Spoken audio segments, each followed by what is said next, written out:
Hi friends, നമ്മളിപ്പോൾ വന്നേക്കുന്നത് ഈ ബാത്റൂമിൻ്റെ ഔട്ട് സൈഡിൽ ഈർപ്പം പിടിക്കുന്നു. നല്ല നനവും കാര്യങ്ങളൊക്കെ ഉണ്ട്. അതെന്താണെന്ന് പറയാൻ ചെക്ക് ചെയ്യാനാണ്ട് നമ്മൾ വന്നതാണ്.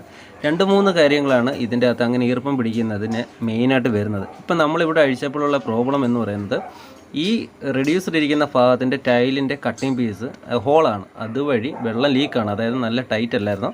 അതുകൊണ്ട് ഇതേപോലെ വെള്ളം കണ്ടില്ലേ, ഇതേപോലെ ഈ ഗ്യാപ്പിൻ്റെ അകത്ത് ഇറങ്ങിയിട്ടാണ് ഈ ഭിത്തി നനയാനുള്ള ഇവിടുത്തെ മെയിൻ പ്രോബ്ലം. അതുകൊണ്ട് നമ്മളിതെല്ലാം അഴിച്ചിട്ട് നമ്മളൊന്ന് സെറ്റ് ചെയ്യാൻ പോവുകയാണ്. അപ്പം പലയിടത്തും പല രീതിയിലാണ് വരുന്നത്. കാരണം ഇവിടെ ഇങ്ങനെ വരാൻ കാരണം 1 വർഷമായതുള്ളൂ റിനോവേഷൻ കഴിഞ്ഞിട്ട് തന്നെ. അപ്പോൾ ആ സമയത്ത് ചെയ്തതാണ്. പല ടൈല് പണിക്കാരും ചെയ്യുന്ന ഒരു കാര്യം എന്ന് പറഞ്ഞാൽ ഇതിന് കട്ടിങ് ഇടുന്നത്, അതായത് ഈ റെഡ്യൂസിന് കട്ടിങ് ഇടുന്ന ഭാഗം വെച്ച് വലുതായിട്ടിടും അല്ലെങ്കിൽ ചെറുതായിട്ടിടും. പലരും പല രീതിയിലാണ് ചെയ്യുന്നത്.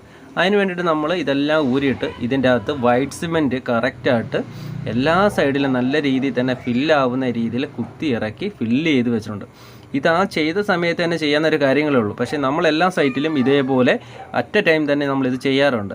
അപ്പോൾ ഈ ടൈൽ ഗ്യാപ്പിൽ കൂടെയാണ് ഈ ഭിത്തിയുടെ അപ്പുറ സൈഡ് ഫുള്ളും നനവ് വന്നത്. അല്ലാതെ പൈപ്പ് പൊട്ടുകയോ അല്ലാതെ വേറൊരു കാരണവും കൊണ്ടുമല്ല. ഇതാണ് ഇവിടുത്തെ മെയിനായിട്ട് ഒരു പ്രോബ്ലം വന്നത്.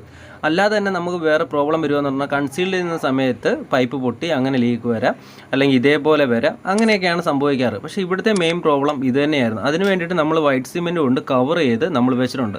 അതേപോലെ നമ്മൾ റീസെറ്റും ചെയ്തിട്ടുണ്ട്. പക്ഷേ 2 മണിക്കൂറിന് ശേഷമാണ് നമ്മൾ റീസെറ്റ് ചെയ്തത്. കാരണം അറ്റ് എ ടൈം തന്നെ അല്ല നമ്മൾ ചെയ്യുന്നത്. അത് നല്ലോണം ഒന്ന് ഡ്രൈ ആയി നല്ല ഉണങ്ങിയതിന് ശേഷം വേണം ചെയ്യാൻ. അല്ല എന്നുണ്ടെങ്കിൽ വീണ്ടും വെള്ളം തുറന്ന് വിടാൻ നേരത്ത് ഈ വെച്ചേക്കുന്ന വൈറ്റ് സിമെൻറ്റ് അത് പോകും.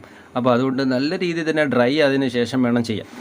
അപ്പോൾ ഇതേപോലെ തന്നെ വൈറ്റ് സിമെൻറ്റ് വെച്ച് ക്ലിയർ ചെയ്ത് കഴിഞ്ഞാൽ ഇങ്ങനത്തെ പ്രോബ്ലംസ് മെയിനായിട്ട് നമുക്ക് ഒഴിവാക്കാമെന്നുള്ളതാണ്. അല്ലാതെ പൈപ്പിൽ ഇപ്പോൾ ലീക്കോ കാര്യങ്ങളോ ഒന്നും തന്നെ ആയിരിക്കില്ല. ഇതേപോലുള്ള ചെറിയൊരു കാര്യങ്ങളും മതി ഇതേപോലെ ഭിത്തി നനയാനുള്ള മെയിൻ പ്രോബ്ലമായിട്ട് മാറാൻ വേണ്ടിയിട്ട്. അതൊന്ന് ശ്രദ്ധിച്ചാൽ കൊള്ളാം. അങ്ങനെ നമ്മൾ വെള്ളവും കാര്യങ്ങളെല്ലാം നമ്മൾ ലൈൻ ചാൽവ് ചെയ്ത് നമ്മളെല്ലാം സെറ്റ് ചെയ്ത് വെച്ചിട്ടുണ്ട്. അതേപോലെ അതിൻ്റെ കൂട്ടത്തിൽ തന്നെ നമ്മൾ ഹീറ്ററും ഒന്ന് ഓണാക്കി നോക്കുകയാണ്. അപ്പോൾ മെയിനായിട്ട് ലീക്കേജിൻ്റെ പ്രോബ്ലംസ് ഇങ്ങനെയാണ് വരുന്നത്.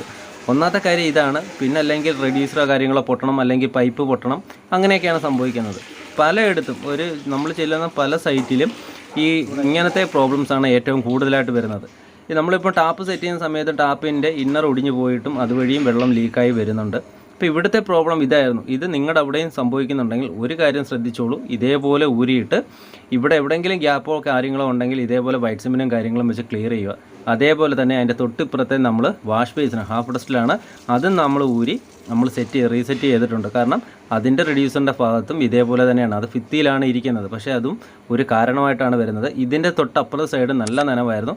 ഇതൊന്ന് ശ്രദ്ധിക്കുക. നിങ്ങളുടെ അവിടെയും ഇതേപോലെ സംഭവിക്കുന്നുണ്ടെങ്കിൽ ഇതും ഒരു കാരണമാണ്.